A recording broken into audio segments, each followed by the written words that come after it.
ఈ లైటింగ్ గురించి ఒకసారి చెప్పండి సార్.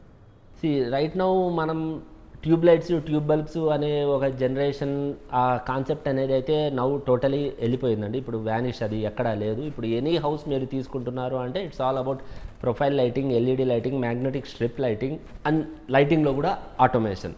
సో ఇదే కరెంట్ ట్రెండ్ నడుస్తుంది. సో అండ్ ఈ దానిలో కూడా ఒక మనం లైటింగ్లో హైబక్ అని ఒక బ్రాండ్తో డీల్ చేస్తాం. This is basically a Mumbai based architectural lighting firm.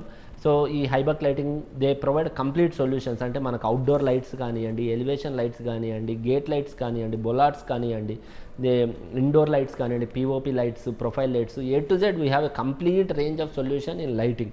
So మనకు లైటింగ్ కూడా like I said very early స్టేజ్లోనే డిసైడ్ అవ్వాలి. ఎందుకంటే పిఓపి వేసే స్టేజ్లోనే you have to decide whether you have to go with profile lighting వెళ్ళాలా, లేదా మ్యాగ్నెటిక్ లైటింగ్ వెళ్ళాలా, లేదా పిఓపి లైటింగ్ వెళ్ళాలా.